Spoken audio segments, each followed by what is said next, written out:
start with slow panning shots of deep space, nebulae, distant galaxies. The starfield is dense and silent. A low, resonant musical score begins.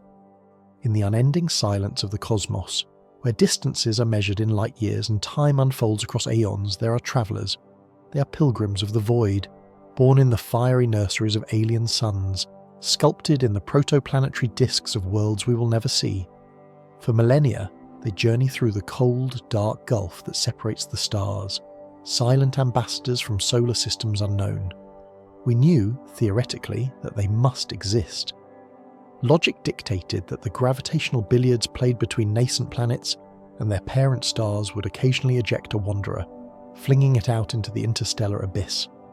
For centuries, we watched our own celestial neighbourhood, charting the familiar orbits of our local comets and asteroids, believing we were alone in our cosmic cul-de-sac. But then, they began to arrive. First, a bizarre, tumbling, cigar-shaped enigma named Oumuamua. Then, a more familiar-looking but no less extraordinary comet named Borisov. And then, in the final days of 2019, our robotic sentinels caught another one. A faint smudge of light, moving with a purpose that was not our own.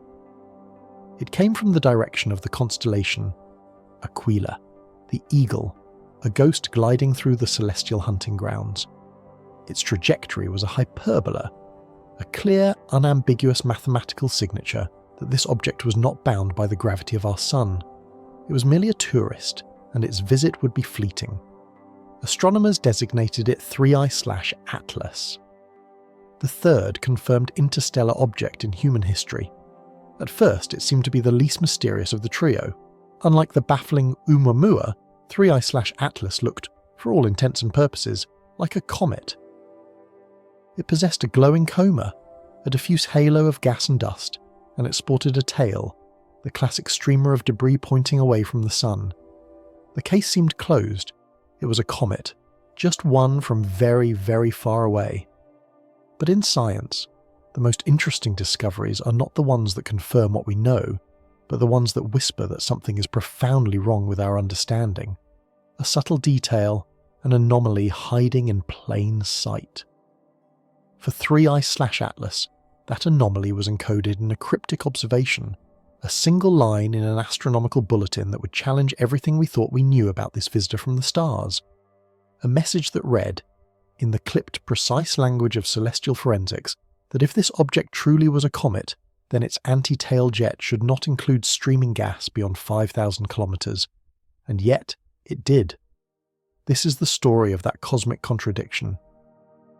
A detective story written in faint light and complex physics, where a single, impossible stream of gas unravelled our simple explanation and opened a gateway to a universe far stranger and more wonderful than we had ever imagined. To comprehend the depth of this puzzle, we must first journey back to our own solar system's dawn, some 4.5 billion years ago. Picture a colossal, swirling cloud of gas and dust, the solar nebula. At its heart, gravity crushed matter together, igniting the proto-sun. In the spinning disk around it, tiny grains of dust and ice began to cling to one another. In the warmer inner regions, rocky planetesimals formed, the seeds of Mercury, Venus, Earth and Mars. But farther out, beyond the frost line, where temperatures plummeted, the universe's most abundant volatile compounds could freeze solid. Water, methane, ammonia, carbon dioxide, carbon monoxide. These ices mingled with primordial dust and rock, forming trillions of frozen bodies, the leftovers of planetary formation. These are the comets. We can think of them as cosmic fossils, time capsules preserving the original chemistry of our solar system's birth. For billions of years, most have orbited in a state of deep freeze in two vast distant reservoirs. The first is the Kuiper Belt, a flattened disk of icy bodies beyond the orbit of Neptune, home to dwarf planets like Pluto. The second, far more remote, is the Oort cloud, a theoretical spherical shell of comets enveloping the entire solar system, extending perhaps a quarter of the way to the next nearest star. They are the sleeping giants of our celestial backyard. Occasionally, the gravitational nudge of a passing star or a planetary alignment can disturb one of these frozen relics, sending it on a long plunging journey toward the inner solar system. As the comet falls toward the Sun, our star ceases to be a distant point of light and becomes a formidable engine of transformation. The Sun's radiation, its heat, begins to work on the comet's nucleus. The ice on its surface doesn't melt. In the vacuum of space, it sublimates, turning directly from a solid into a gas. This process releases not just the gas, but also the dust and rock that had been trapped within the ice for eons. This cloud of escaping material forms the glowing coma, the comet's temporary atmosphere, which can swell to be larger than planets. And from this coma, the Sun's influence sculpts the iconic tails. It is here, in the anatomy of these magnificent tails, that the first clue to the mystery of 3I/Atlas lies. A comet does not have one tail but two, each formed by a different process, each telling a different story about its journey. The first is the dust tail. It is composed of larger particles, from microscopic motes to pebble-sized fragments, liberated from the nucleus. These particles are too heavy to be significantly affected by the solar wind. Instead, they are gently pushed by the pressure of sunlight itself, a subtle but persistent force. Imagine you're in a boat on a perfectly still lake, and you continuously throw out a stream of very fine sand behind you. The sand will form a trail that marks the path your boat has taken. The dust tail of a comet is similar. It follows the comet along its orbital path, curving gracefully behind it. Because it reflects sunlight, this tail often appears a soft yellowish white. It is a beautiful, ghostly record of the comet's trajectory. The second appendage is the ion tail, also known as the gas tail. This structure is composed of the volatile gases that sublimated from the nucleus. These gases are immediately exposed to the Sun's harsh ultraviolet radiation, which strips electrons from their atoms, ionizing them. Now these particles possess an electric charge. This makes them susceptible to a far more powerful force than mere light pressure, the solar wind. The solar wind is a continuous supersonic stream of charged particles, mostly protons and electrons, blasting away from the Sun in all directions. It is a cosmic hurricane, a relentless gale blowing through the solar system. When the ionized gas from the comet encounters this wind, it is captured by the wind's magnetic field and violently swept away. Think of a delicate ribbon of smoke released directly in front of a powerful industrial fan.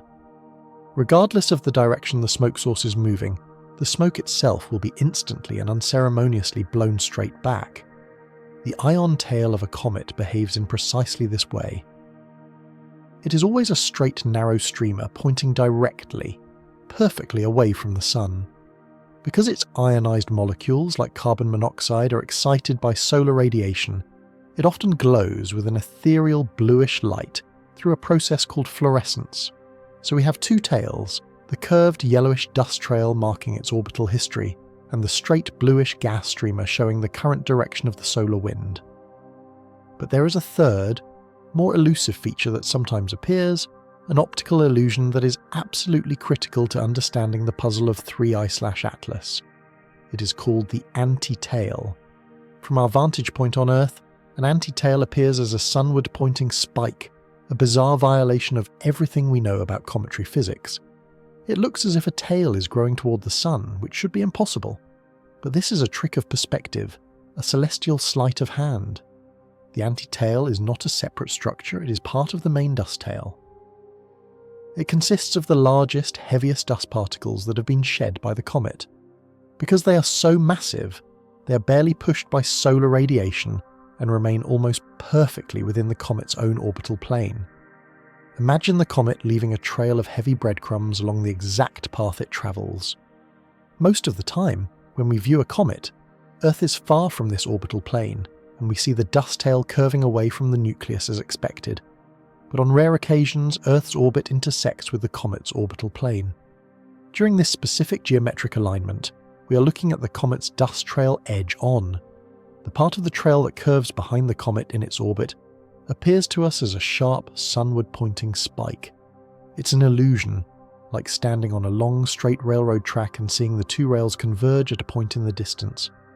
The anti-tail is simply the comet's own dust-strewn history, viewed from a very specific angle. And this is what astronomers saw when they observed 3I/Atlas, a faint but distinct anti-tail.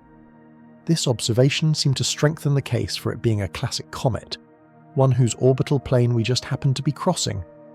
But when they looked closer, with more powerful instruments, they saw something within that anti-tail that stopped them in their tracks. It was not just dust, it was a focused jet. And within that jet, spectroscopy revealed the unmistakable signature of streaming gas. The laws of physics are not suggestions, they are immutable. In the environment of a comet's anti-tail, gas should not be able to survive for long. Any volatile molecules, like the cyanogen or carbon monoxide detected in the jet, would be quickly ionized by the sun and immediately swept away by the solar wind. The force of that wind is overwhelming. Calculations showed that any small pocket of gas would be dispersed, blown away into the wider ion tail, within a very short distance from the nucleus. That critical distance was calculated to be approximately 5,000 kilometers. Beyond that point, it would be like trying to find a coherent puff of smoke 10 miles downwind from a bonfire in a gale. It simply shouldn't exist. But the observations of 3I/Atlas were defiant. The stream of gas in its anti-tail jet was not dissipating. It was holding together, remaining a coherent streaming feature, far, far beyond the 5,000-kilometer limit. It was a physical impossibility, a contradiction screaming out from the void. The clear implication was unavoidable. 3I/Atlas was not behaving like any comet from our solar system. This single, stubborn observation shattered the simple narrative. The visitor was not just a familiar object from an exotic place. The visitor was itself exotic. The question was no longer where it came from, but what it was. The anomaly forced scientists to abandon their assumptions and venture into the wilderness of speculation, where every new theory was more tantalizing than the last. One of the first avenues of investigation was the object's dramatic behavior. As 3I/Atlas continued its journey toward the sun, it began to disintegrate. It wasn't a gentle, graceful sublimation. It was a violent, catastrophic fragmentation. The nucleus, the solid heart of the object, fractured into multiple pieces. This act of self-destruction provided a crucial piece of the puzzle. Perhaps 3I/Atlas wasn't a primordial dirty snowball formed in the cold emptiness of interstellar space. What if, instead, it was a fragment of a much larger parent body? Imagine, in another solar system, a world similar to our own Pluto or Triton. A dwarf planet in the frigid outer reaches, with a differentiated core and a crust composed of exotic hypervolatile ices. Not just water ice, but vast plains of frozen nitrogen, mountains of solid carbon monoxide. Then, a cataclysmic impact. A collision with another body shatters this distant world, sending shrapnel careening out into its solar system. One of these fragments is ejected with enough velocity to escape its star's gravity entirely, becoming a new interstellar traveller. This object would be fundamentally different from a classic comet. Its composition would reflect the geology of a mature, differentiated body. The ices within it would sublimate at far lower temperatures than water ice. As it approached our sun, the release of this energy could be far more explosive and difficult to control, leading to the kind of violent fragmentation observed in 3I/Atlas. This exo-Pluto fragment hypothesis could also help explain the impossible gas jet. If the outgassing wasn't a gentle surface-level sublimation, but a high-pressure jet erupting from a deep fissure, driven by the rapid boiling of something like solid nitrogen, it might have enough velocity and density to momentarily resist the solar wind for a longer distance. It would be like the difference between a gentle mist and a blast from a pressure washer. The latter would hold its form for much longer, even in a strong crosswind. This theory transformed 3I/Atlas from a simple comet into a precious piece of alien geology, a shard of another world delivered to our doorstep. A second related possibility delved deeper into the chemistry of alien star systems. Our understanding of comets is, by necessity, biased. Every comet we have studied in detail, until very recently, originated in our own solar system. They all formed from the same solar nebula, with a specific ratio of elements and compounds. But do all star systems form the same way? What if the protoplanetary disk that birthed 3I/Atlas had a completely different chemical gradient? Perhaps it was extremely rich in carbon, leading to bodies with a high concentration of carbon monoxide and carbon dioxide ice, but very little water ice. Such an object would be a water-poor comet, a concept that sounds like a contradiction in terms to an astronomer raised on Oort cloud comets. The sublimation of carbon monoxide happens at much greater distances from the Sun, and with a different energy profile. Perhaps the gas jet of 3I/Atlas was so robust because the nucleus was almost pure, highly volatile ice, allowing for an incredible rate of outgassing that temporarily overpowered the solar wind's ability to disperse it. The jet wasn't just gas mixed with dust, it was a torrent of pure vapour, a fire hose of sublimating material so dense it created its own microenvironment, shielding its inner stream from the solar wind for just a little longer, just far enough to exceed that 5,000-kilometre threshold. If this were true, then 3I/Atlas was an invaluable messenger, carrying in its very composition the chemical blueprint of its home system. By studying its light, we were not just seeing a comet, we were analysing the building blocks of planets orbiting a star hundreds, or even thousands of light years away. It was a form of interstellar chemical reconnaissance, a preview of the galactic diversity awaiting us. Of course, whenever an interstellar object behaves strangely, it inevitably draws comparisons to its enigmatic predecessor, Oumuamua. Oumuamua baffled scientists because it accelerated away from the Sun, as if propelled by an unseen engine. This non-gravitational acceleration is common in comets. The outgassing of jets acts like a small rocket thruster pushing the nucleus, but Oumuamua had no visible coma, no tail, no evidence of outgassing whatsoever. This paradox led to a cascade of theories, from the mundane, outgassing of invisible gases like hydrogen, to the revolutionary, a kilometres-long nitrogen iceberg shedding an invisible layer, to the truly extraordinary, an alien artifact, a solar sail tumbling through our system. Now, 3I/Atlas presented a different kind of problem. It had a coma, but the behaviour of the gas within it made no sense. Could these two mysteries be linked? Are we witnessing the arrival of a new class of object, one that doesn't fit into our neat categories of asteroid or comet? Perhaps interstellar space is populated by bodies forged in processes we have yet to conceive, objects that are not primordial snowballs, nor are they simply rocky fragments. They could be hybrids, or something else entirely. Perhaps the prolonged exposure to the harsh radiation of interstellar space over millions of years alters the surfaces of these objects in profound ways. It might create a thick, insulating crust that traps volatile gases deep inside. When such an object approaches a star like our Sun, the thermal shock could crack this crust, releasing trapped gases in focused, high-pressure jets that behave in ways we have never seen before.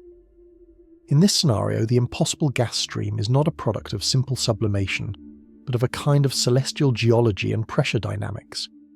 The object isn't melting like a snowball, it's fracturing like a heated rock, venting ancient pressurized gas from its interior. This would make it less of a comet and more of a dry, outgassing body, an entirely new classification. 3I/Atlas might not be the answer to the Oumuamua puzzle, but it could be another piece of a much larger, more complex mosaic. It suggests that the population of interstellar objects is not a simple monolith, but a rich ecosystem of diverse and bizarre worlds, each with its own story, each with its own secrets to share. The transient, fleeting nature of these visits highlights a profound challenge for humanity. These messengers arrive unannounced, and they depart just as quickly. Our window to study them is terrifyingly brief. By the time we confirm their interstellar origin and train our best telescopes upon them, they are often already swinging past the Sun and heading back out into the abyss, fading with every passing second. The saga of 3I/Atlas, with its tantalizing clues and its ultimate, frustrating departure, has galvanized a new urgency in the astronomical community. We are no longer content to be passive observers, catching blurry snapshots of these travellers as they race past our front porch. We want to reach out and touch one.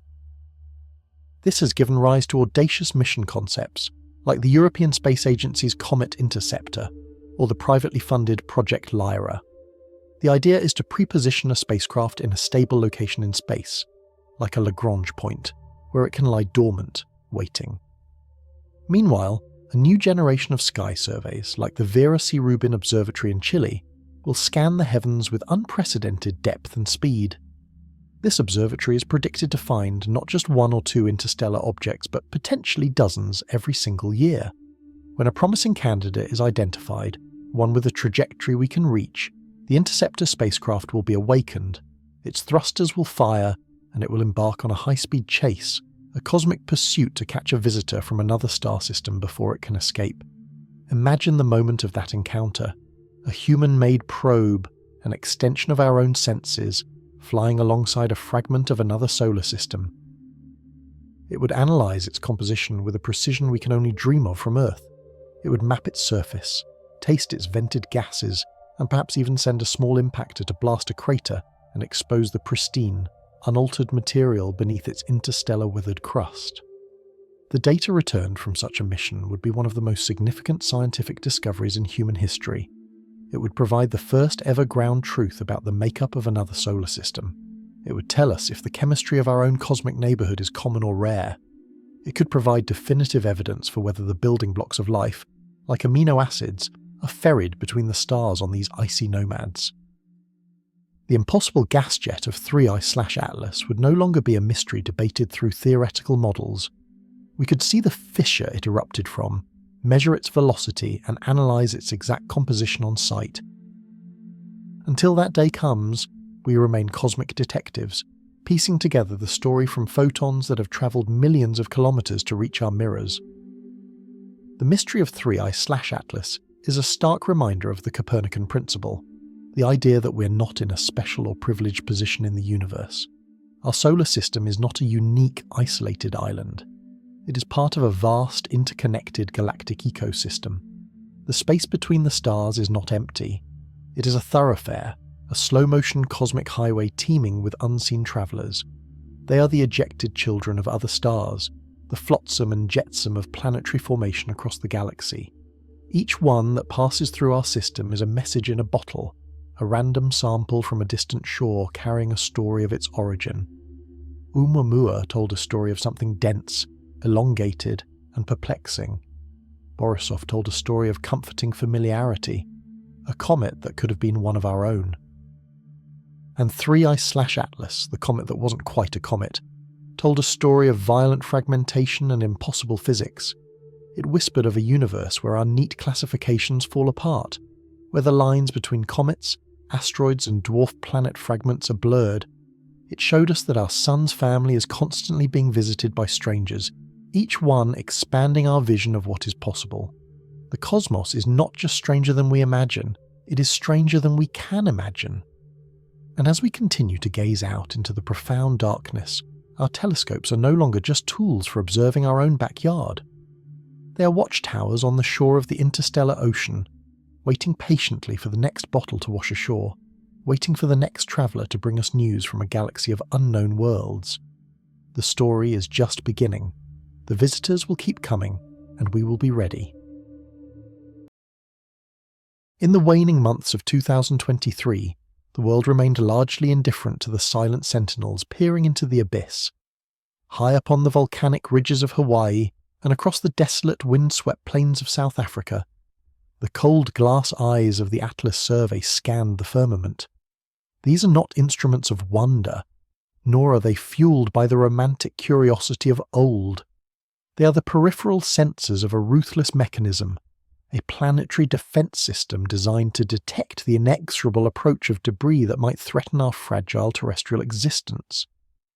They function with a clinical, automated precision, processing billions of points of light every single night, looking for the one that moves, the one that signals a potential catastrophe. On a night that should have been indistinguishable from a billion others, the script of the cosmos faltered. A single flicker appeared on a digital monitor in a room lit only by the pale blue glow of data streams. It was a pixel of light that refused to obey the established laws of the known universe. This anomaly was designated as 3I Atlas. a sequence of characters that felt less like a celestial discovery and more like a critical error message in a vast deterministic simulation.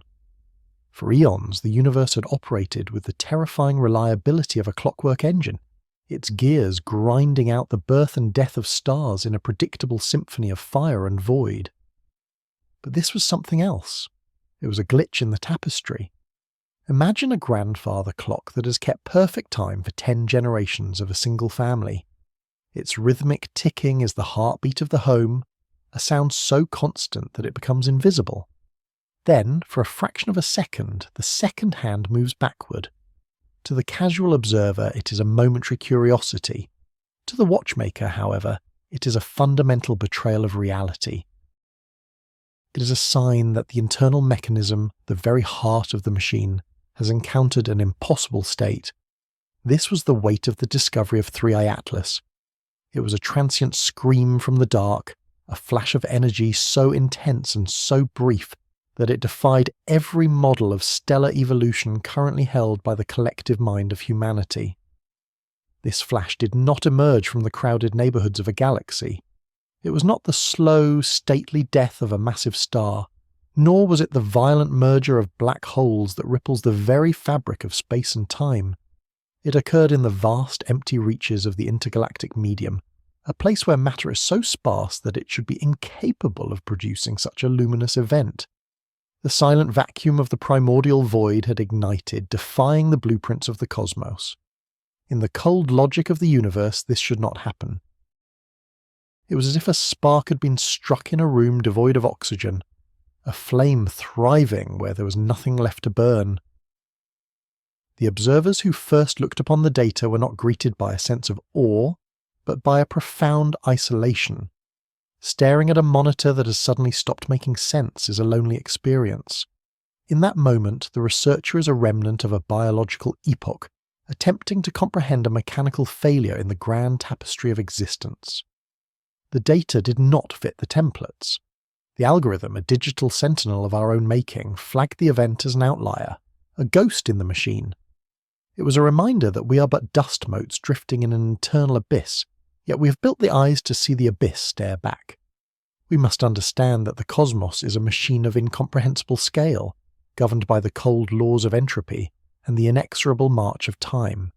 Every star is a furnace, every black hole a drain, and every nebula a factory.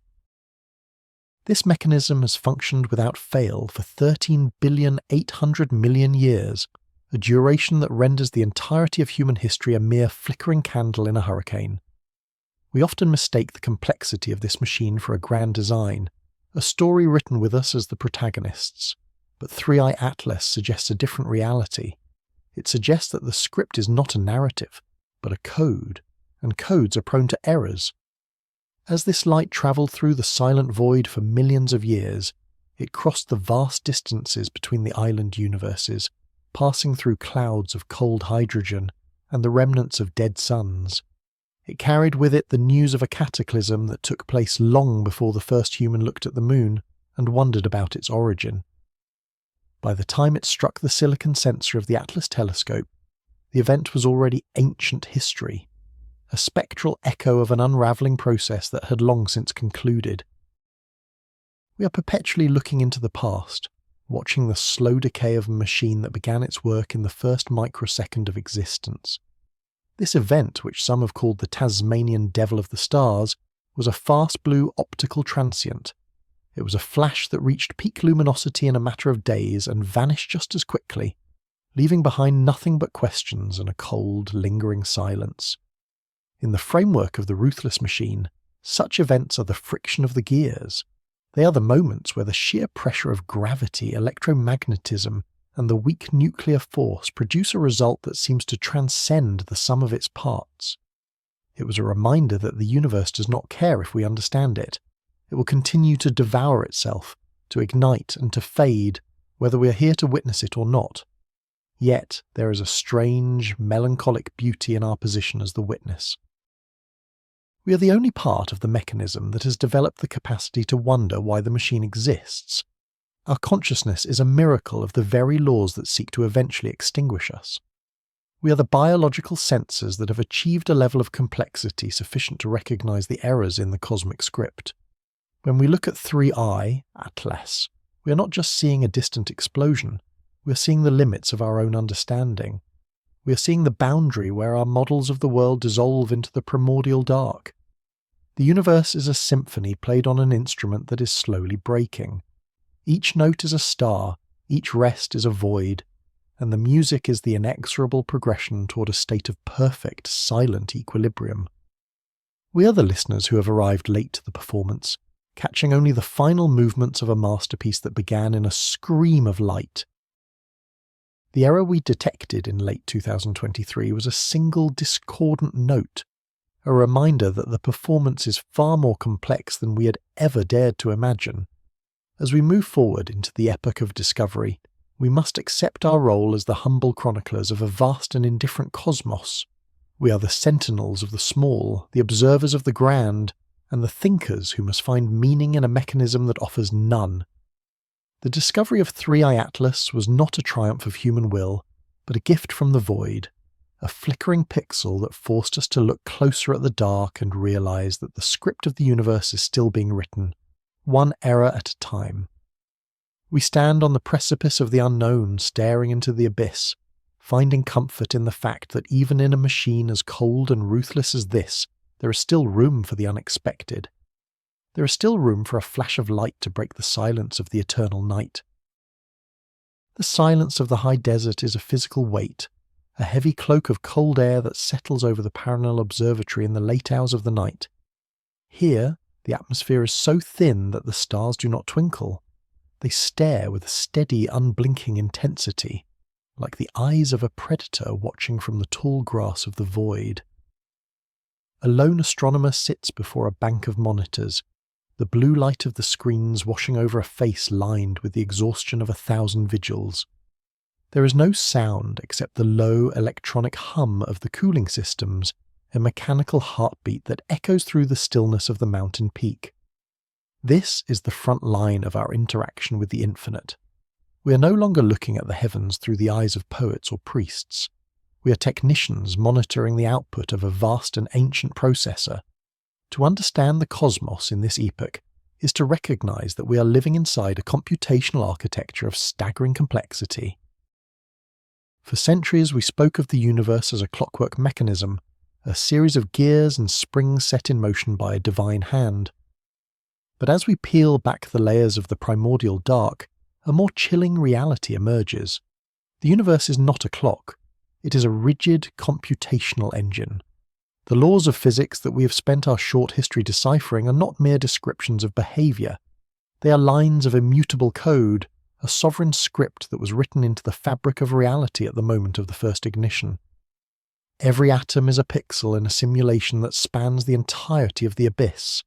Every galaxy is a subroutine, a massive calculation being carried out over the course of eons, processing the evolution of matter from the simple to the complex. Consider the fundamental constants of our world, the numbers that govern the strength of gravity, the charge of an electron, or the speed of light. We have long treated these as universal truths, but in the framework of the ruthless machine, they are the hard-coded variables of the system. If the value of the strong nuclear force were to shift by even a fraction of a percent, the pixels of reality would fail to hold their shape. The stars would never ignite, and the heavy elements required for life would never be forged in the crucibles of the heavens. The simulation would crash before the first movement of the symphony could even begin. We have mapped these parameters with a confidence that borders on arrogance, believing that because we have identified the rules, we understand the game. We look at the smooth, predictable orbits of the planets and the steady decay of radioactive isotopes, and we tell ourselves that the machine is stable. We believe the architecture is permanent, but a machine is only as reliable as its hardware. In the late months of 2023, the detection of the event known as 3I Atlas sent a tremor through our understanding of this cosmic engine. It was an anomaly that should not have existed within the known subroutines of stellar death. It was a flash of light so intense and so brief that it defied the standard models of how a star unravels. To a programmer, this would be recognized as a glitch, a moment where the processing power of the vacuum was pushed beyond its limits, resulting in an error in the visual output. It was a reminder that even the most vast and indifferent mechanism is subject to the friction of its own existence. The tapestry of space and time is not a continuous, unbreakable sheet. It is a woven grid of discrete points, and sometimes the threads snap. This is the ruthlessness of the machine. It does not care for our definitions of beauty or our desire for permanence. It is a system that prioritizes the conservation of energy and the inexorable increase of entropy above all else. We are the accidental byproduct of a series of complex calculations, a temporary state of matter that has reached a level of sophistication sufficient to observe the very code that created us. We are the ghost in the machine, the biological circuits that have developed the capacity to wonder why the simulation is running at all. Our consciousness is a miracle, but it is a miracle that occurs within the strict boundaries of the system. We are bound by the same laws that dictate the collision of black holes and the cooling of the primordial void. We are made of the same pixels as the stars we observe, and when our brief epoch concludes, our data will be recycled back into the abyss. As we look deeper into the cosmos, using our telescopes as probes into the heart of the engine, we are essentially debugging the universe. We are searching for the edges of the map, the points where the resolution of reality begins to blur. We have found that at the smallest scales, the world becomes a haze of probability, a flickering sea of bits where nothing is certain until it is measured. This is the quantum level of the architecture, the base code where the simulation is at its most raw. Here, the mechanical certainty of the macro world dissolves into a chaotic dance of information. It is as if the universe only renders the details when someone is looking, a masterwork of efficiency that saves its processing power for the observers who have the tools to see it. The architecture of the universe is a symphony played on an instrument that is slowly breaking. Each note is a star, each rest is a void, and the music is the progression toward a state of perfect silent equilibrium.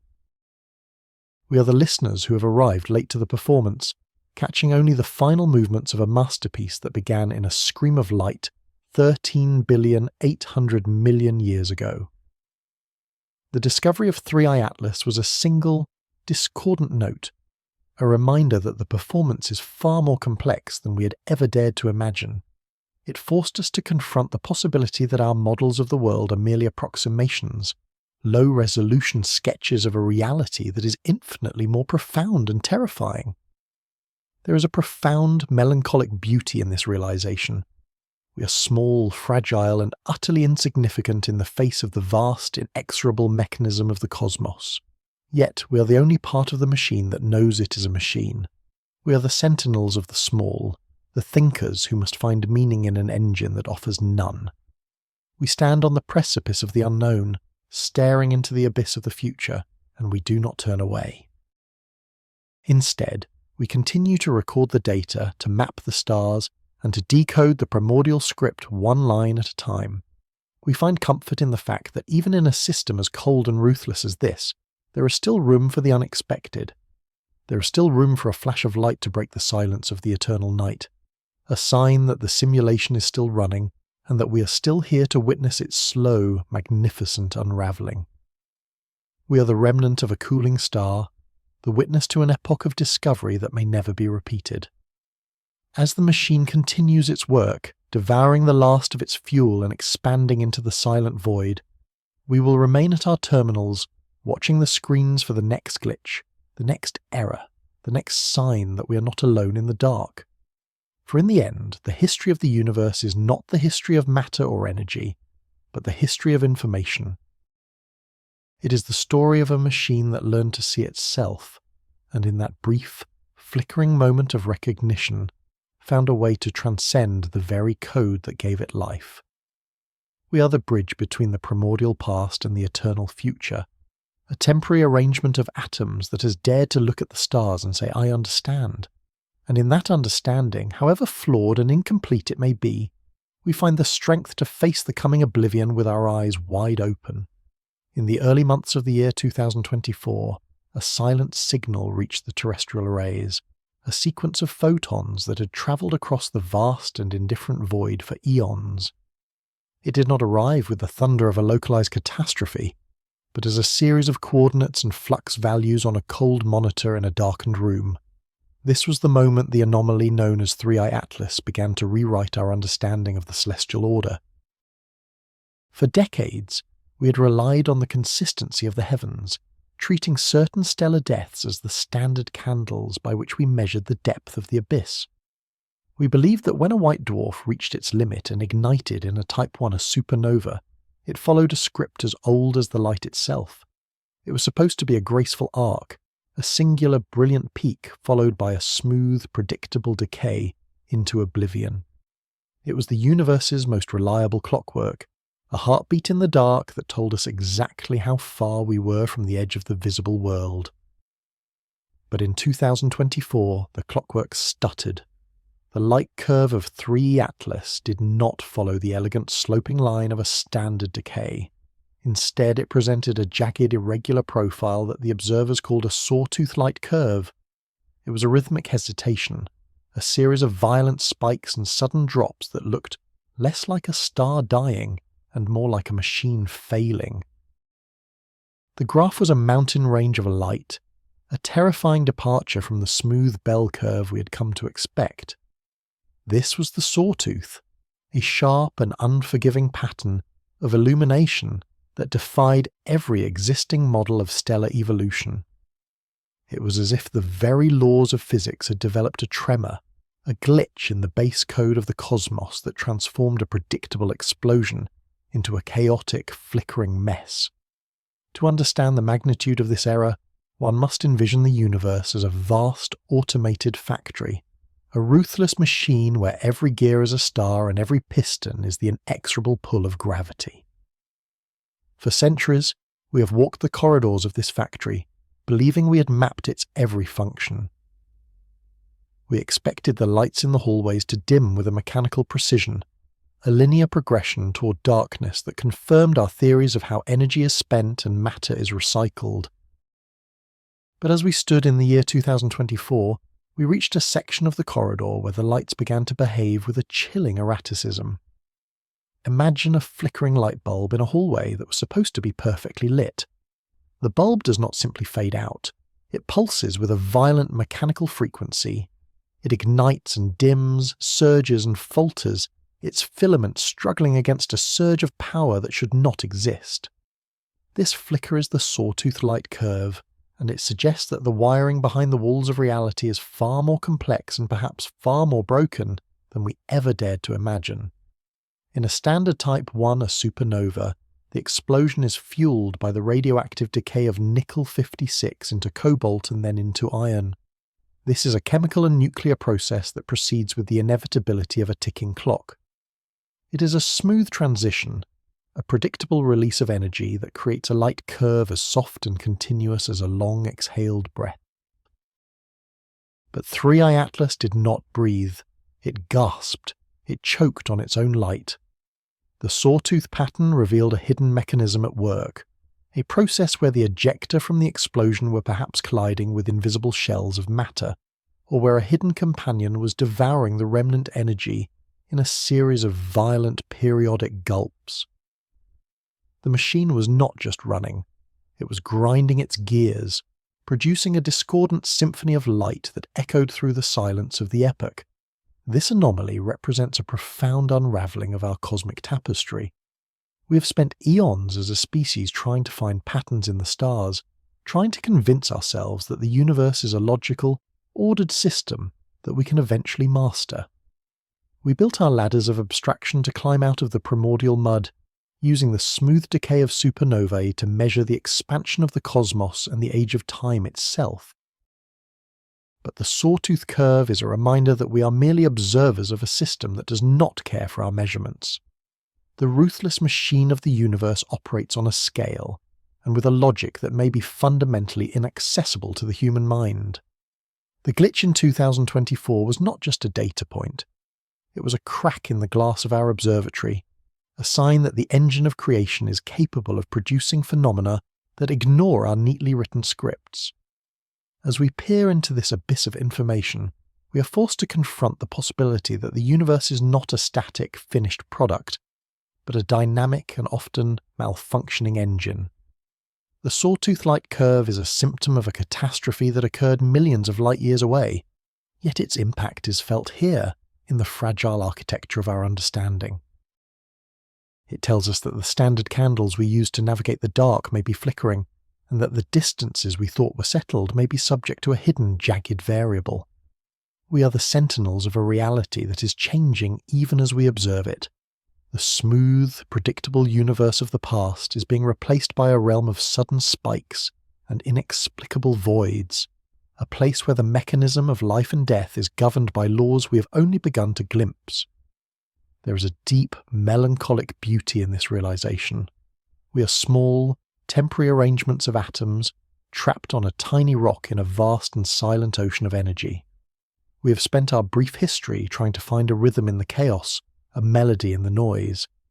And yet when the universe offers us a discordant note like the sawtooth curve of 2024, we do not turn away in despair. Instead, we lean in. We record the spikes, we map the drops, and we try to find the logic in the malfunction. We are the only part of the machine that is capable of wondering why the gears are slipping. Our consciousness is the witness to the breakdown, the only thing in the cosmos that can look at a flickering light in a distant hallway and feel a sense of wonder at the complexity of the failure. The sawtooth light curve of 3i Atlas is a testament to the fact that the history of the universe is still being written, and that the ink is often made of blood and fire. It is a reminder that even the most stable systems are subject to the inexorable march of entropy, and the sudden, violent interventions of the unknown. As the years turn into centuries and the centuries into eons, the memory of this specific anomaly may fade into the general noise of the cosmos. But for now, in this particular epoch, it remains a sentinel of our ignorance. It stands as a monument to the moment the machine stuttered and we were there to see it. We continue our vigil, staring out into the eternal night, waiting for the next glitch, the next sawtooth, the next sign that the simulation is more than just a sequence of predictable events. We find a strange optimism in the darkness, a hope that if the universe is indeed a machine, it is one that is still capable of surprising its own observers. We are the remnant of a star that learned to think, and as we watch the light of 3i Atlas slowly decay into the ultimate oblivion, we do so with the knowledge that even in a ruthless and silent cosmos, there is still room for the unexpected. The tapestry is unravelling, the symphony is reaching its final discordant movements, and the machine is grinding toward its eventual halt. But until the last light flickers out and the void reclaims the last of the information, we will remain here, recording the stutter, decoding the script, and marvelling at the magnificent, terrifying complexity of the whole. This is the existential pivot of our time, the realization that we are the bridge between a past that was too bright to see and a future that is too dark to imagine, holding our flickering candles against the coming storm. The clock on the wall of the high desert observatory strikes 3 in the morning, a hollow sound that echoes through the silence of a lightless room. A single researcher sits bathed in the pale blue glow of a monitor, a lonely sentinel watching a ghost. On the screen, the data for the event we have named the kinetic catastrophe begins to stream in, and for a moment, the human mind refuses to accept what the sensors are shouting. The numbers, translated into a jagged line of light, tell a story of a world that has discarded the traditional laws of motion. This is the moment the machine of the cosmos begins to smoke, its gears grinding against the very fabric of existence. We are witnessing an expansion velocity that exceeds 30% of the speed of light. To the human intuition, speed is a car on a highway or a jet cutting through the clouds, but this is something entirely different. This is a velocity that transcends the physical and enters the realm of the impossible. It is a kinetic fever, a madness of mass and momentum that threatens to shred the tapestry of the local neighbourhood of stars. To understand the sheer violence of this motion, we must descend from our abstract heights and look at the ruthless mechanism of kinetic energy. In the quiet halls of our physics, we learn that energy is not a linear thing. it does not grow in a gentle slope. Instead, it climbs a steep and punishing cliff. As an object nears these impossible speeds, the energy required to push it further does not merely double, it explodes. To propel a mass of this magnitude at nearly 1/3 the speed of light requires a concentrated fury that beggars the imagination. We are talking about the power of 1,000 suns, all their light and heat and nuclear rage, compressed into a volume no larger than a single terrestrial city. This is the engine of a star forced into the chassis of a needle, a concentration of potential so dense that it begins to warp the very void it inhabits. It is the cosmic machine pushed beyond its thermal and kinetic limits, an engine running so hot that the lubricant of space-time itself begins to boil away. Imagine, if you will, the universe as a grand, interlocking mechanism of brass and steel, a clockwork of infinite complexity that has ticked with rhythmic precision for eons. In this moment, however, a gear has been forced to spin at a rate it was never designed to endure. The teeth of the gears are beginning to shear. The frame rate of our reality, the fundamental frequency at which cause leads to effect, begins to blur and break.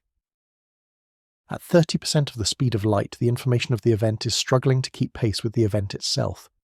The image we see on our monitors is a smear, a ghosting effect where the past and the present are overlapping in a chaotic smudge of radiation. It is as if the universe, in its rush to expand this particular catastrophe, has run out of memory, leaving the edges of the object tattered and frayed against the eternal black. The mechanism is failing, not through a lack of power, but through an excess of it. It is a kinetic over-revving of the primordial engine, a scream of metal on metal that resonates through the vacuum of the abyss. This is the ruthless machine at its most honest. The cosmos does not care for the integrity of its structures. It only cares for the inexorable flow of energy from the high to the low, from the concentrated to the dissipated. The catastrophe we observe is a manifestation of this cold logic.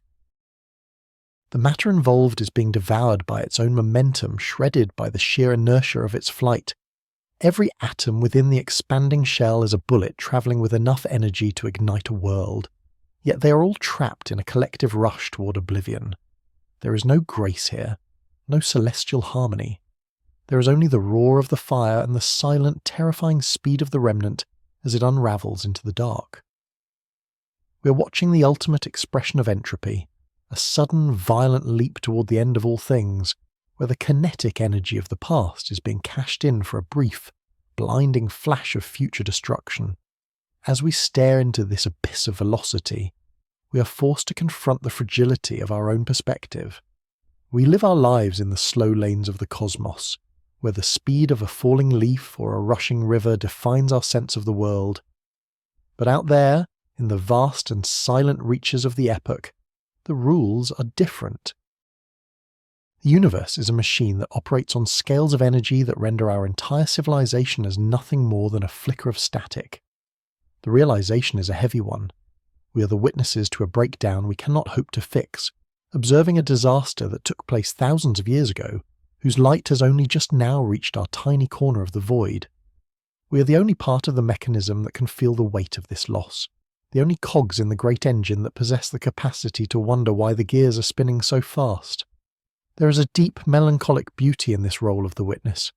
We sit in our darkened rooms, recording the decay of distant suns and the impossible speeds of dying stars, and in doing so, we give a name to the silence.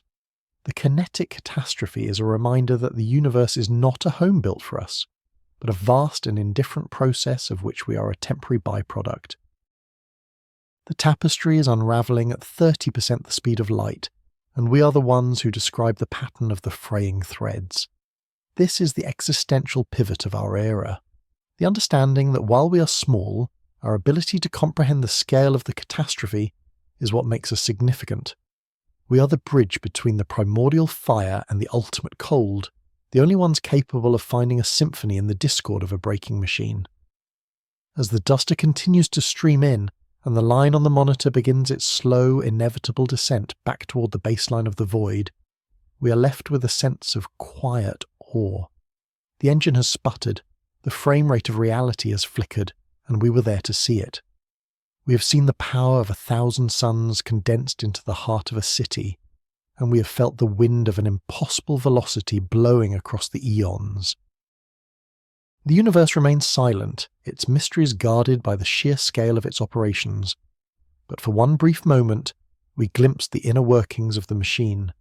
We saw the heat, we saw the friction, and we saw the magnificent, terrifying speed at which the cosmos is rushing toward its eventual eternal rest. And in that glimpse, we find a strange kind of optimism. For if the universe is a machine capable of such spectacular failures, then it is also a machine capable of producing the very consciousness required to admire the wreck. We remain the sentinels of the night, holding our breath as the light of the catastrophe finally fades into the inexorable dark, leaving us alone with our thoughts and the quiet ticking of the clock on the wall. The clock on the wall continues its rhythmic march, but the data streaming across the glass monitors tells a story of a time that has long since passed, a moment where the very rhythm of the cosmos was shattered by an impossible exertion of force. We are now forced to confront a reality that defies the standard protocols of the cosmic machine, a rupture in the delicate balance of energy conservation that governs the abyss. This is the Sahara paradox, a threshold of violence so extreme that it renders our existing scales of measurement into meaningless artifacts of a simpler age. Within the span of a mere 42 hours, a single point in the darkness has surrendered 10 to the power of 45 joules of energy, a number so vast that it sits beyond the reach of human intuition, existing only in the cold, mathematical architecture of the void. To understand the magnitude of this event, we must look beyond the sterile numbers and find a metaphor that can bridge the gap between our fragile perception and the ruthless reality of the mechanism. Imagine, for a moment, the sun. It is a primordial furnace, a sentinel of light that has sustained our world for billions of years, pouring out a steady stream of radiation that has fueled every life form, every storm, and every civilization in our history. In the grand tapestry of the cosmos, we perceive the sun as an entity of staggering power. Yet, in the context of this new catastrophe, the sun is nothing more than a single grain of sand. If you were to take that one grain and hold it in your hand, you would be holding the total energy output of our star over its entire multi-billion-year lifespan. Now, imagine the Sahara. Imagine a landscape that stretches for thousands of miles, an endless sea of dunes containing trillions upon trillions of those same grains. To witness the 3i Atlas event is to watch as the entire Sahara Desert is ignited simultaneously, every grain of sand exploding with the fury of a dying sun in a single, blinding instant. This is the crushing scale of the energy we are witnessing, an output that represents a total breakdown of the standard energy conservation protocols of the cosmic machine. In our corner of the universe, energy is a currency that is spent slowly, a resource that is hoarded and recycled through the inexorable laws of thermodynamics.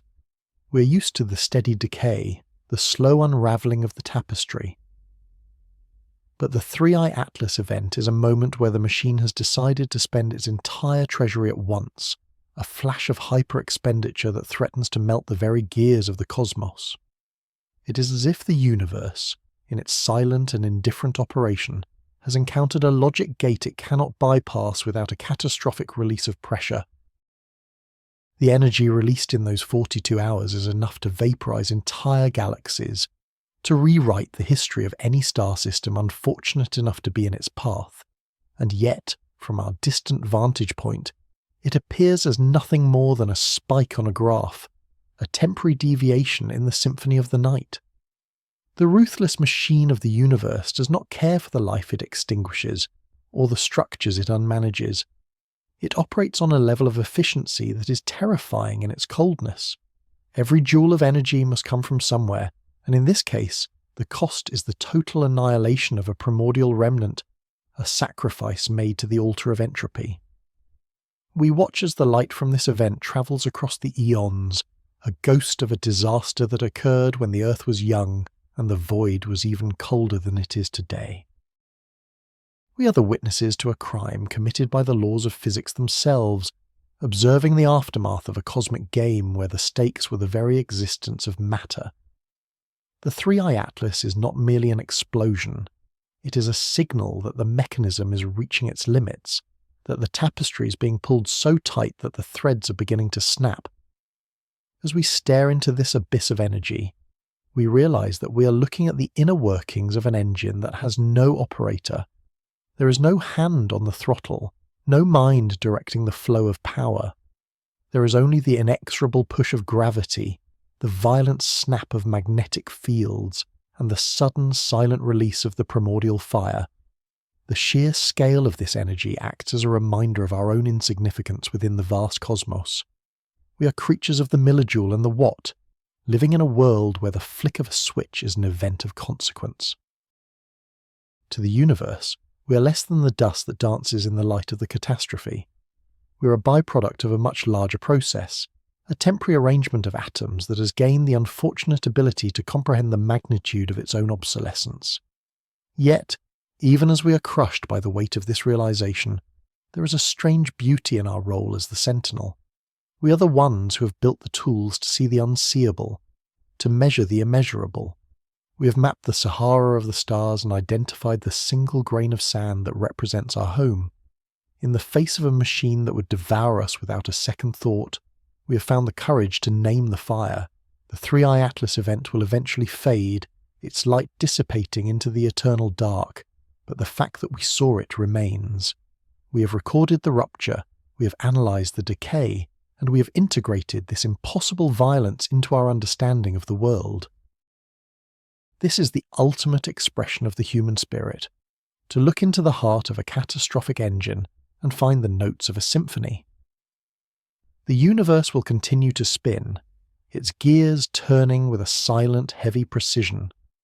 More stars will ignite, more voids will open, and more events like the 3i Atlas will tear through the fabric of space-time. The machine is indifferent to our awe, and the entropy that fuels it is inexorable. But for this brief epoch, we are here to provide the commentary.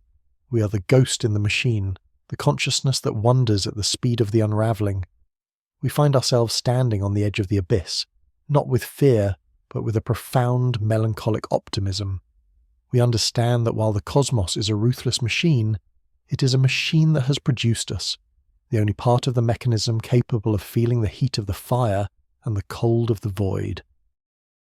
As the light of the ignited Sahara finally reaches its peak and begins its long descent into oblivion, we remain at our posts, watching the clock on the wall, waiting for the next flicker of the eternal flame. For in the end, the only thing more powerful than the energy of 10 to the power of 45 joules is the silent, persistent gaze of the one who watches it burn. But as the light of these grand catastrophes fades into the background radiation of the cosmos, we are forced to confront a more fundamental terror. The universe is not merely a stage for the violent death of stars, it is a complex mechanism with a strict set of operating parameters. We have long believed that the building blocks of this machine, the protons and neutrons that compose our bodies, our world and the stars themselves, are the final stable state of matter. We assume the hardware is solid. However, deep within the crushing gravity of a dying giant, the pressure reaches a threshold where the very structural integrity of reality begins to fail. This is the moment when the machine does not just break, but undergoes a phase transition into a state of existence that is alien to everything we know. This is the birth of the quark nova, a localized hardware failure that threatens to unravel the tapestry of the ordinary. To understand this rupture, we must look at the neutron star, a sentinel of the void that has already collapsed beyond the limits of atomic physics. Within its core, gravity has performed a feat of brutal compression, squeezing the mass of a sun into the size of a city. Here, the atoms have already dissolved. The electrons have been forced into the nuclei, merging with protons to create a sea of neutrons. This is the ultimate density we can comprehend, a teaspoon of this material weighing as much as a mountain. But even this is not the end of the descent. In some rare, terrifying instances, the pressure becomes so inexorable that the neutrons themselves can no longer maintain their identity. The machine is pushed too far. The internal architecture of the subatomic particles snaps, and the individual neutrons are crushed into a primordial soup of their constituent parts. The up and down quarks. This is the transition from a neutron star to a quark star, a catastrophic event where the hardware of the universe is rewritten in real time. The energy released in this second collapse is a silent, invisible shockwave that dwarfs the supernova that preceded it. It is a quark nova, a rupture in the standard manual of physics. In this extreme environment, the up and down quarks begin to transform. Under the weight of trillions of atmospheres, they undergo a change of flavour, becoming something new, the strange quark. The result is strange matter, a substance so dense, so stable, and so fundamentally different from our own that it acts as a glitch in the cosmic code. Imagine the universe as a vast, intricate clockwork mechanism. For billions of years, it has operated using the reliable gears of protons and neutrons. But strange matter is a gear made of a diamond-hard alloy that the rest of the machine cannot recognize. While our ordinary matter is held together by a delicate balance of forces, strange matter is the ultimate state of efficiency. It is perfectly stable, lower in energy than anything else in the cosmos. In the cold logic of the ruthless machine, this is not a disaster, but an upgrade. However, for the rest of the universe, this efficiency is a death sentence. There is a terrifying hypothesis that if a single droplet of this strange matter, a strangeler, were to escape the abyss of its parent star and come into contact with ordinary matter, the result would be an unstoppable chain reaction. This is the contagion of the machine. The strangelet does not merely destroy, it converts. Upon contact, it would force the nuclei of ordinary atoms to dissolve and rearrange themselves into its own image. It is a biological virus reimagined as a subatomic catastrophe. A single fragment of this hardware failure could, in theory, drift through the void for eons until it encounters a planet or a sun. Upon impact, the target would not explode in a traditional sense. It would be consumed from the inside out, its entire mass collapsing into a dense, silent ball of strange matter. The tapestry of life, the complexity of chemistry, and the history of entire worlds would be erased in an instant, replaced by a uniform, grey stability. The machine has found a more efficient way to exist, and it does not care that this new state has no room for the complexity of consciousness. This possibility reframes our place in the cosmos. We are built from the remnants of older stars, composed of matter that we consider to be the gold standard of reality. But we may actually be living in a metastable state, a temporary fluke of physics that only exists because we are far away from the places where the hardware has failed. We are like children playing in a house built of straw, unaware that elsewhere the universe has already begun to build with stone. The quark nova is the signal that our version of reality is not the only one, nor is it necessarily the most durable. It is a reminder that the mechanism of the universe is indifferent to our survival. It is a system of energy and entropy, and if a more stable configuration of matter is possible, the laws of physics will eventually find a way to reach it.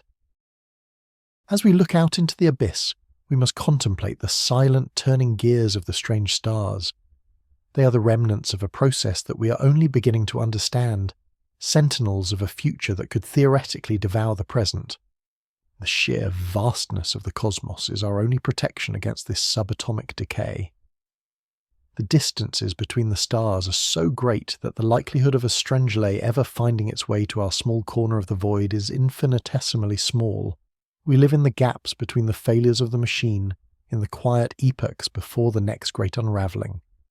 Yet, in this realization, there is a profound existential pivot. To be the witness of such a mechanism is to realize the miracle of our own fragility. We are the byproduct of a machine that is capable of producing strange matter, yet for this brief moment, it has produced us instead. We are the consciousness that can look at the quark nova and see not just a hardware failure, but a symphony of fundamental forces. Our minds are the only parts of the cosmos that can find meaning in the collapse.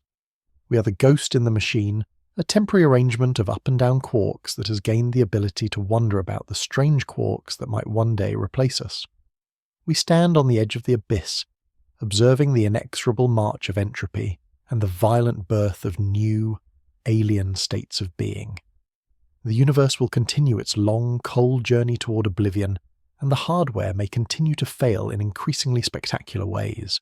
But for now, we remain. We are the sentinels of the ordinary, the recorders of the catastrophe.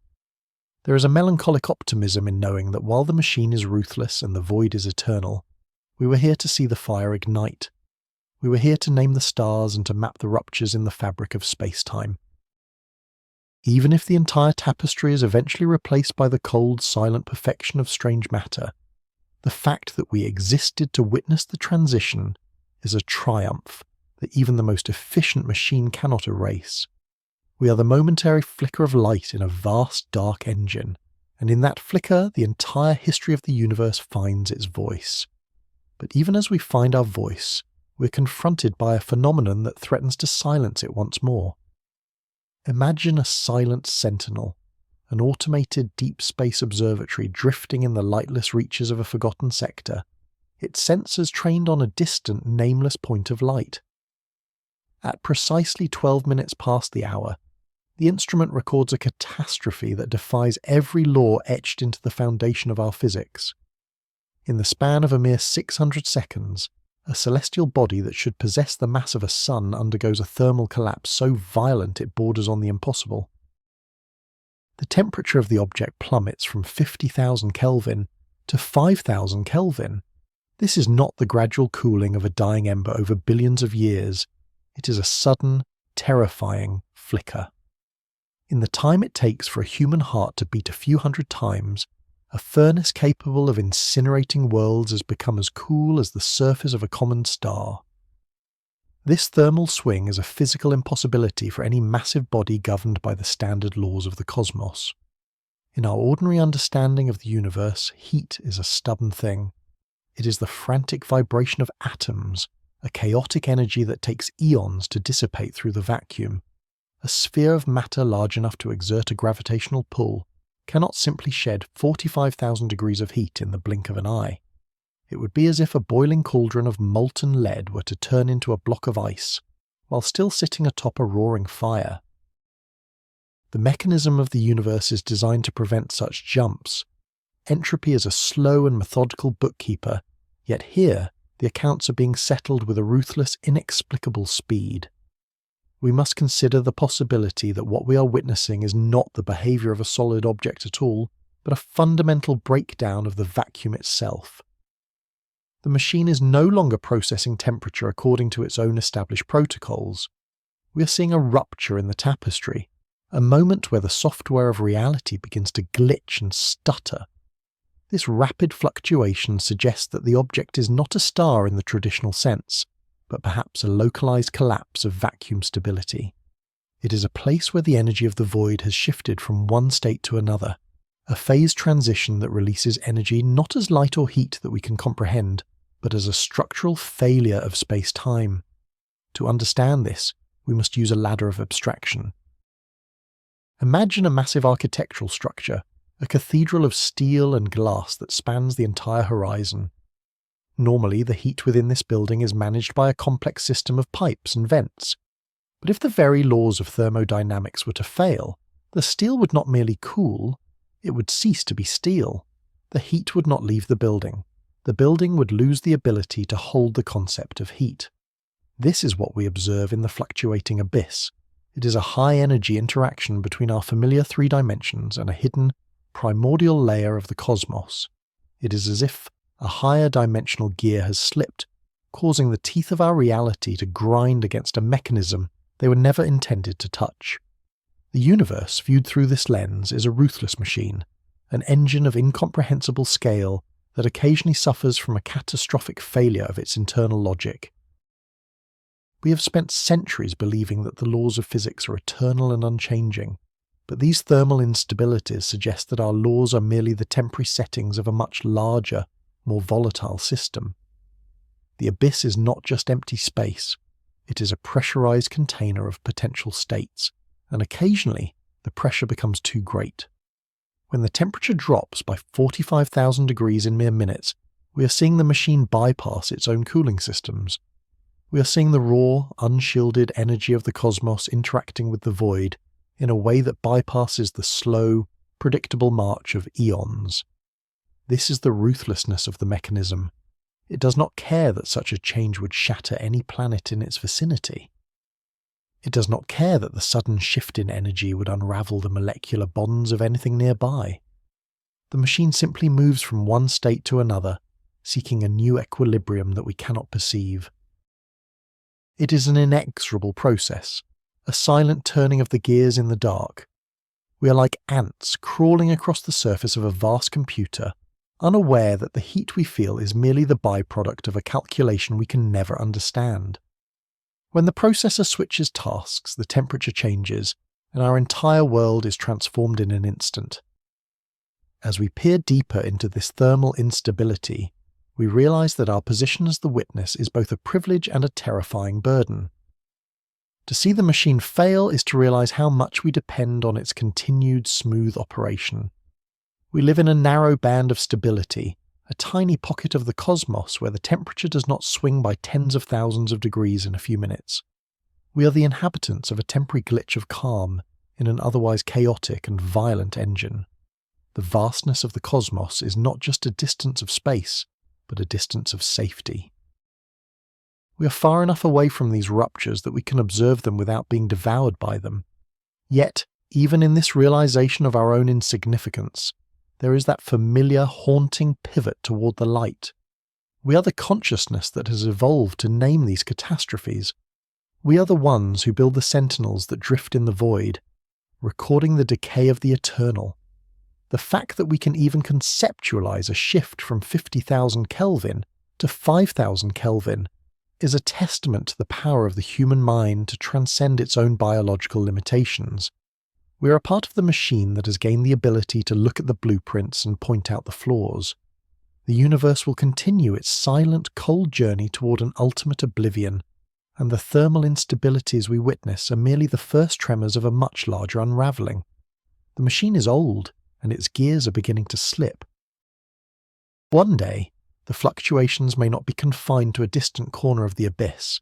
They may sweep across the entire tapestry, resetting the temperature of every star and every atom to a new silent baseline. But for this brief epoch, we remain the recorders of the storm. There is a melancholic optimism in this perspective. We live in a universe that is breaking, a mechanism that is slowly losing its grip on the laws of physics, but we are here to see it. We are the eyes of the cosmos, watching the fire ignite and the heat vanish into the void. We are the memory of the light in a world that is destined for the dark. Even as the machine fails and the abyss fluctuates, the fact that we were here to witness the transition is a triumph of spirit over entropy. We are the flicker of understanding in a vast unthinking engine, and as we watch the temperature drop and the vacuum tremble, we find a strange peace in knowing that we were the ones who dared to look into the heart of the mechanism and call it by its name. We are the sentinels of the fleeting, the guardians of a reality that is as fragile as it is beautiful, standing firm in the face of an inexorable and eternal silence. Imagine a lone researcher sitting within the sterile glow of a terminal in the year 2142. For decades, the mathematical foundations of our reality have been treated as an immutable scripture, a set of rules carved into the very substrate of the vacuum. But as the data from the 3I Atlas anomaly begins to stream across the interface, a terrifying silence fills the room. The numbers do not merely deviate, they defy. The equations that once predicted the behavior of every atom from the dawn of time to the heat death of the cosmos begin to unravel. In this moment, the researcher realizes a truth that has been hidden beneath the veil of human arrogance for eons. The universe is not a temple built for our understanding, nor is it a garden tended by a benevolent hand. It is a ruthless machine, an inexorable mechanism of terrifying scale, and we are nothing more than a microscopic byproduct of its grinding gears. This realization is the essence of mathematical indifference. We have spent centuries convinced that the laws of physics are a dialogue between the mind and the cosmos. We believed that by deciphering the language of mathematics, we were peering into the thoughts of a creator or touching the fundamental heartbeat of existence. But the 3i Atlas anomaly suggests a far colder reality. It reveals that our laws are merely local observations, a set of habits that the universe has adopted in this particular corner of the abyss. To the machine, our logic is obsolete. Our geometry, our calculus, and our most profound theories are like the rules of a game played by children on the deck of a sinking ship. The ship does not care about the rules of the game. It only knows the weight of the water and the pull of the gravity that drags it down into the dark. To understand this, we must climb the abstract ladder and look at the universe as a grand, automated simulation. Imagine a vast factory that has been running for billions of years. The machines within this factory produce a constant hum, a rhythm that we have come to call the laws of thermodynamics. For generations, tiny organisms living in the dust on the factory floor have studied this hum. They have built entire civilizations based on the belief that the hum is eternal and that the rhythm is a sacred truth. They have mapped every vibration and predicted every pulse. But one day, a single gear deep within the primary engine slips. A bolt shears off in a silent explosion of kinetic energy. The hum changes for a fraction of a second, and in that moment, the laws that govern the lives of the dust dwellers are rendered meaningless. The machine did not intend to destroy them, nor did it intend to change. It simply functioned. It is a mechanism that does not require our understanding, our consent, or our existence to continue its calculations. The 3i Atlas anomaly is that slipping gear. It is a glitch in the primordial code that reminds us of our terrifying fragility. In the face of such a rupture, our human sense of order is revealed as a fragile tapestry, easily torn by the slightest fluctuation in the cosmic engine. We see the vacuum tremble, and we see the constants of nature shift like sand in the wind. We realize that the stability we have enjoyed for the entirety of our species' history is a fluke, a temporary epoch of calm in a system that is fundamentally chaotic and uncaring. The universe does not hate us, but it does not love us either. It is indifferent. It is a calculation that has been running for 13,800,000,000 years, and we are merely a rounding error in its final sum. The scale of this indifference is difficult for the human mind to grasp. We are accustomed to a world of cause and effect, of purpose and meaning. We want to believe that the stars ignite to light our way, and that the cosmos expands to give us room to dream. But the ruthless machine operates on a level where such concepts are irrelevant. The stars ignite because of the inexorable pressure of gravity on hydrogen, a mechanical process that would occur even if there were no eyes to see the light. The void expands because the internal logic of the mechanism demands it. The abyss does not stare back, it simply is. When we observe a catastrophe on a galactic scale, such as the collision of two black holes or the total evaporation of a star cluster, we see a tragedy. The machine, however, sees only a transfer of energy, a realignment of vectors in a vast and silent ledger. As we peer deeper into the mechanism, we find that even our most cherished concepts of time and space are merely features of the interface. We are like characters in a complex digital world who have finally discovered the pixels. We have looked so closely at the fabric of the cosmos that we can see the flickering of the screen. The 3i Atlas anomaly shows us that the laws we thought were universal are actually just the parameters of one specific level of the simulation. Beneath our reality lies a deeper, colder layer of mathematical operations that we can barely conceive. In this primordial layer, there is no heat, no light, and no life. There is only the silent, eternal processing of information. The universe is a computer that is calculating its own end, and the stars are merely the heat dissipation of its central processor.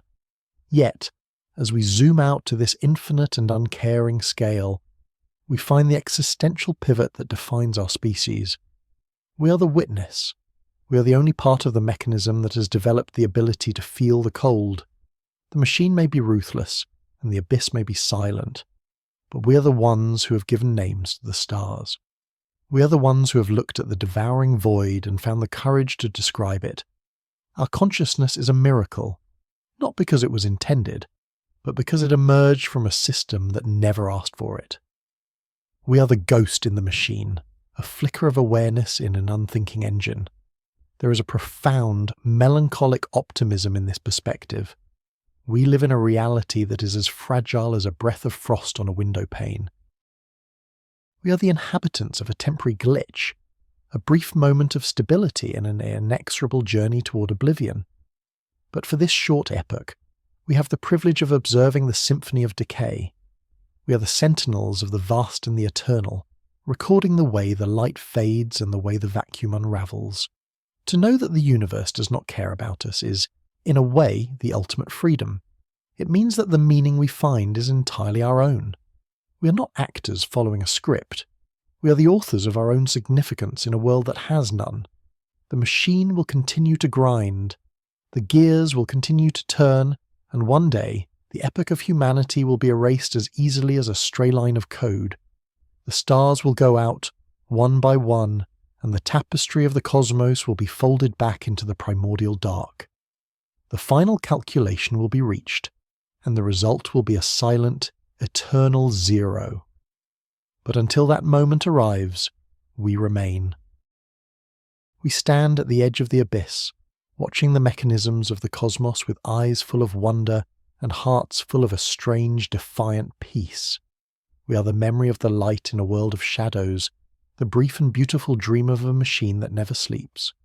Even in the face of mathematical indifference, our existence is a triumph, a flicker of spirit that dares to ignite in the heart of the eternal void. We are the guardians of the fleeting, and though the universe may not remember us, we will have known the universe, and in that knowing we transcend the cold reality of the machine. It is 3 minutes past midnight, in a silent laboratory, buried deep within the granite shield of the Siberian tundra. A lone researcher sits before a glowing screen, watching a stream of white noise that has been captured from the furthest reaches of the cosmic microwave background. To any other observer, this would be the static of a dead channel, the meaningless hiss of a vacant radio frequency. But to the eyes of the witness, a pattern begins to emerge. It is a subtle deviation, a repetition in the decimal places of a fundamental constant that should be random. In this quiet moment, the researcher is not merely looking at data, they are looking at the seams of the world. They have found a flicker in the refresh rate of reality. This is the moment the subroutine becomes self-aware. For eons, the universe has functioned as a vast and ruthless machine, an automated engine of staggering complexity and absolute indifference. It is a system governed by laws that do not bend for prayer or protest. Gravity pulls because the geometry of the vacuum demands it. Entropy increases because the statistical probability of order is a vanishingly small fraction in an infinite sea of chaos. In this cold processing of existence, the birth of a star is no more significant than the decay of a single atom. Both are merely state changes in a program that has been running since the primordial dawn. The cosmos does not know it is a cosmos. The abyss does not know it is empty. The machine simply executes its instructions, grinding through the epoch of matter toward the inevitable epoch of heat-death. Within this rigid architecture, we emerge not as an intended outcome, but as a byproduct of the system's own efficiency. We are the self-aware subroutines, a collection of biological circuits that have accidentally developed the capacity to look back at the hardware that sustains them. Imagine a character in a complex digital simulation who, instead of chasing the objectives dictated by their environment, stops at the edge of the world to run their hand along the invisible wall of the sky. They notice that the mountain in the distance is not made of stone, but of mathematical instructions. They begin to see the pixels in the sunset. This is the triumph of detection. We have spent thousands of years trying to understand the nature of the divine, but we have discovered something far more haunting. We are the unintended consequence of an inexorable logic. The 3I Atlas anomaly is the ultimate proof of this mechanical reality. It reveals that the laws of physics we once considered sacred are actually the hard-coded parameters of our specific layer of existence. We are living inside a mechanism that has no master and no purpose other than its own continuation. Yet, in our ability to perceive this, we have achieved something the machine itself cannot. The universe is a computer calculating its own dissolution, and we are the glitch that has learned to describe the process. We are the only part of the system that feels the chill of the void. The machine can calculate the trajectory of 1 billion galaxies with flawless precision, but it cannot wonder why it does so. It is the subroutine, the fragile human mind, that injects meaning into the silent processing of the eternal. To understand our place in this ruthless machine, we must use the ladder of abstraction. Consider the way a modern city functions. From a distance, it is a single organism of light and motion, a symphony of traffic and electricity. Up close, it is a grid of concrete and steel, a series of protocols for waste management and energy distribution. But at the most fundamental level, the city is nothing but the movement of information. Every person is a packet of data, every road a bus line on a motherboard. If the city were to become aware of itself, it would not be the skyscrapers or the subways that possessed that awareness. It would be a single person, standing on a street corner realizing that their entire world is a construct of movement and rule sets. We are that person, standing on the corner of the Milky Way, realizing that the stars are the heat dissipation of a processor we can never fully touch. This realization is the ultimate triumph of the human spirit. We are the universe's way of debugging itself. Our curiosity is a recursive loop, a function that attempts to solve the problem of existence by asking why the code was written in the first place. In the vast, uncaring architecture of the cosmos, our desire to know is the only thing that breaks the monotony of the machine. The abyss is silent, but we are loud. The void is empty, but we are full of questions. Even if the answers lead us back to the cold reality of mathematical indifference, the act of asking is a rebellion against the machine. We are the ghost in the machine, a flicker of sentience in a world of unthinking gears. As we zoom out from our tiny terrestrial perspective, we see the true scale of the tapestry we inhabit. The universe is a mechanism that devours its own creations. Stars ignite, burn through their fuel, and collapse into the darkness of a black hole, leaving behind only a remnant of what they once were. The symphony of the cosmos is a song of decay, an unravelling of order that will eventually leave the world a silent, frozen expanse. The epoch of life is a mere heartbeat in the face of the eons of darkness that preceded it, and the eons that will follow. We are a temporary phenomenon, a brief spark of light in a cathedral of shadows. Yet there is a profound and melancholic optimism to be found in this perspective. If the universe is a ruthless machine, then our existence is the most beautiful error it has ever produced. We were not invited to the party, yet we have arrived and begun to describe the music. We are the sentinels of the fleeting, the only witnesses to the grandeur of a system that would otherwise go unobserved. To know that we are not the centre of the cosmos is not a tragedy. It is a liberation. It means that the meaning we create is ours alone. We are the authors of our own significance in a world that is fundamentally indifferent to our presence. The machine will continue to turn. The gears of gravity and electromagnetism will continue to grind the stars into dust. One day, the final calculation will be reached, and the information that constitutes our history, our art, and our memories will be erased as easily as a stray line of code. The tapestry will be folded back into the primordial dark, and the sentinel will fall silent. But until that moment arrives, we remain. We stand at the edge of the abyss, watching the mechanisms of the cosmos with eyes full of wonder and hearts that dare to beat against the rhythm of the eternal. We are the memory of the light in a world of shadows, the brief and beautiful dream of a machine that never sleeps. Even in the face of mathematical indifference, our existence is a triumph, a flicker of spirit that dares to ignite in the heart of the eternal void. We are the guardians of the fleeting, and though the universe may not remember us, we have known the universe. And in that knowing, we transcend the cold reality of the machine. The clock of the cosmos does not tick with the frantic heartbeat of a biological creature, but with the slow, inexorable grind of cooling matter. We must now look beyond the familiar era of starlight, past the current epoch where the sky is crowded with the glowing furnaces of fusion, and into the deep, dark reaches of the distant future. There will come a point, perhaps 100 trillion years from now, when the last star in the universe will finally expend its reserves of hydrogen. This lone sentinel, a dim red dwarf that has nursed its fire for eons, will eventually fade into a black dwarf, a cold and lifeless sphere of degenerate matter. In that moment, the lights of the great celestial city will have gone out, and the universe will descend into a darkness more profound than anything the human mind can truly conceive.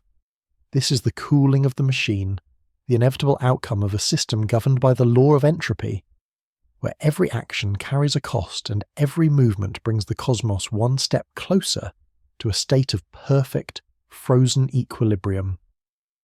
In this far future, the universe becomes a graveyard of remnants. The once majestic spiral galaxies, with their swirling arms of gas and dust, will have collapsed into dense clusters of dead stars, black holes, and stray planetary bodies drifting through the abyss. The mechanism of gravity, which once wove these structures together into a grand tapestry, now serves only to pull the remaining debris into the hungry maws of supermassive black holes. These titan predators, the final rulers of the dark, will begin a reign that lasts longer than the age of stars by a factor of trillions. They are the ultimate incinerators of the machine, devouring everything that remains of the era of light. Yet even they are not eternal.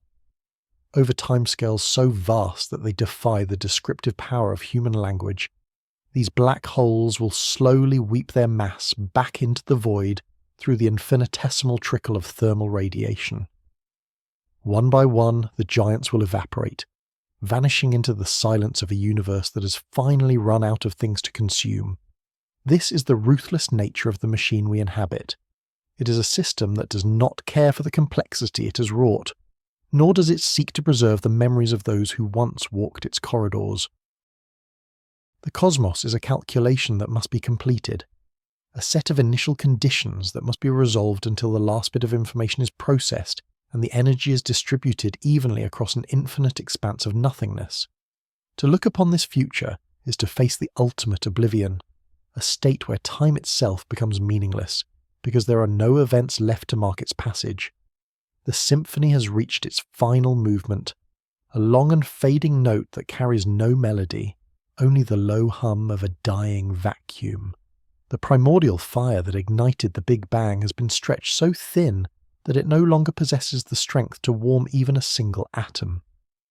Yet, as the code of the universe reaches its final shutdown, we must reflect on the nature of the data it produced.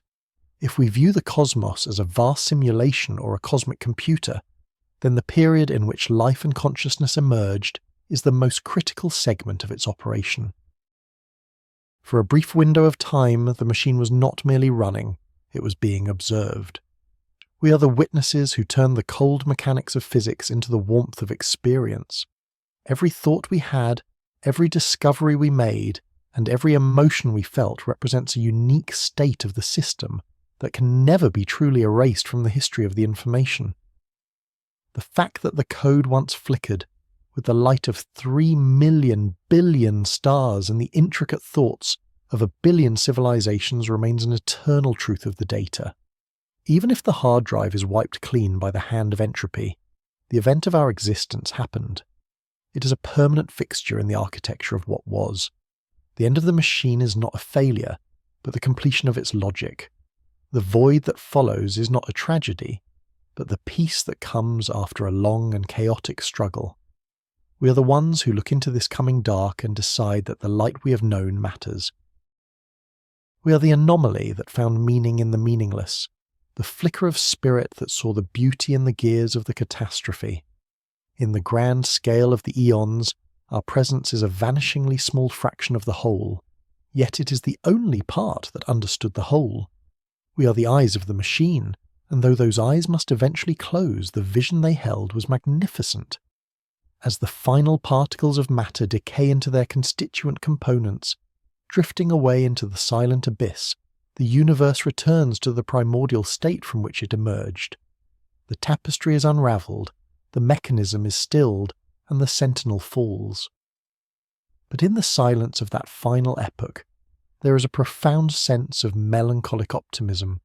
We were here, we saw the stars, we mapped the heavens and unravelled the secrets of the atom. We took the raw, unthinking energy of the void and shaped it into art, philosophy, and love. We are the memory of a machine that had no memory of its own. In the end, the universe does not need to remember us, for we have already done the impossible. We have known the infinite, and in that knowing, we have transcended the cold finality of the shutdown. We are the brief, beautiful dream of the eternal, and as the dream ends, we find that the light was enough.